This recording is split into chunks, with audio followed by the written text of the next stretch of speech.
Shakir.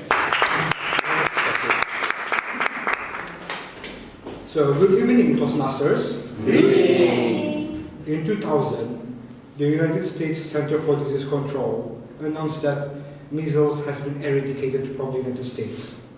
However, they were wrong.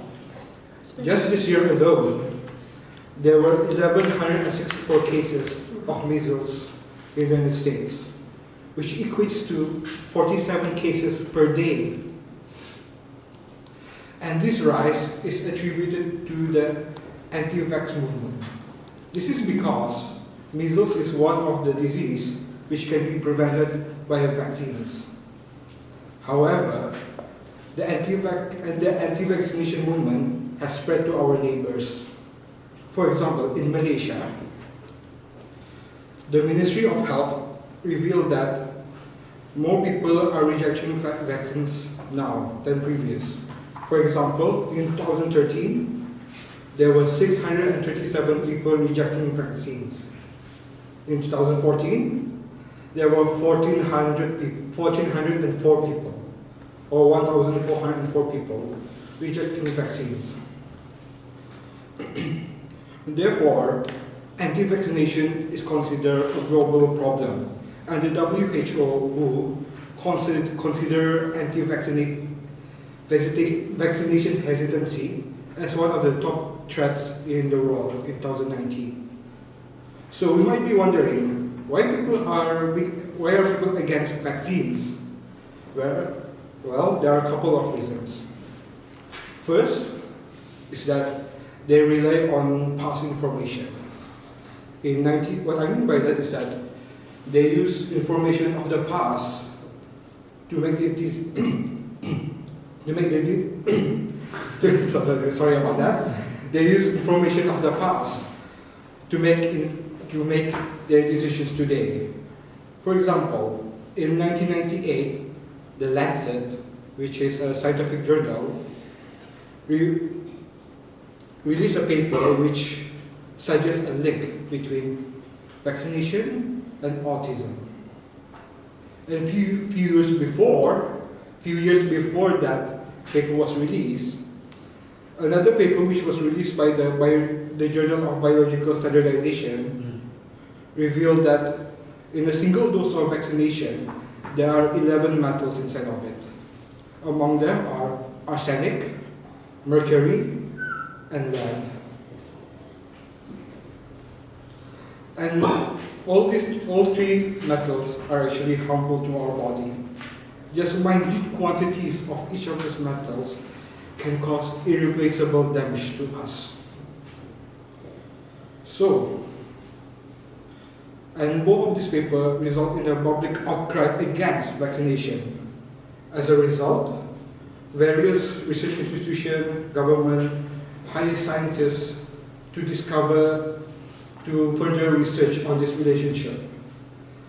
And all the research found the same answer, which was there's no relationship between vaccination and autism.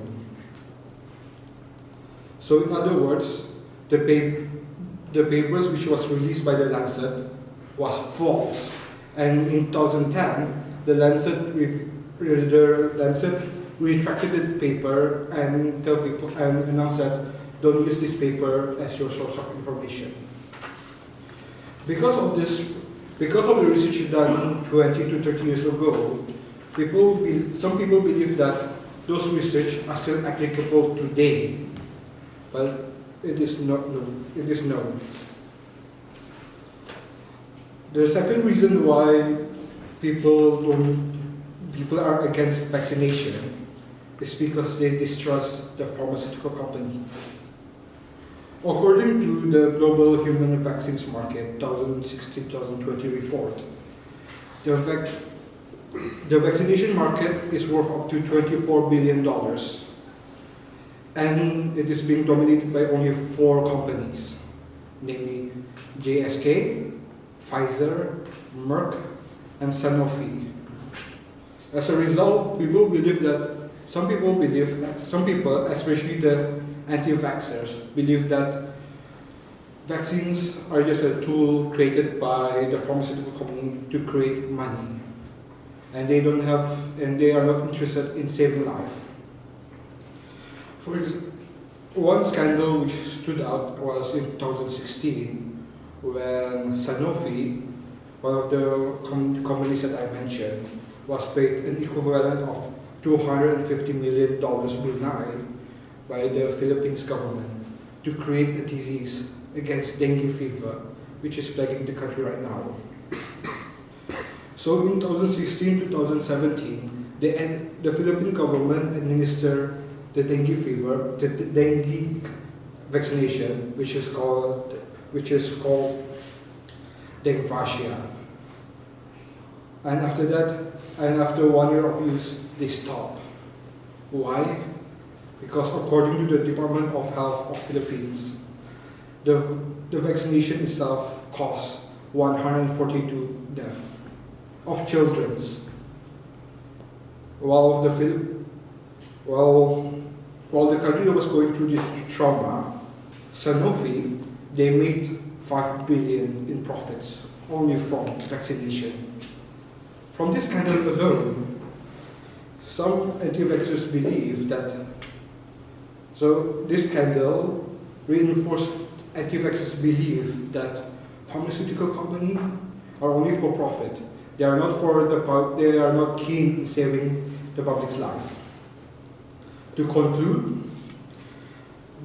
the anti-vaccination movement was a threat to our world today, and some reasons to that. Some reasons why people are adopting this movement is because they rely on previous information about vaccine as well as distrust to pharmaceutical company.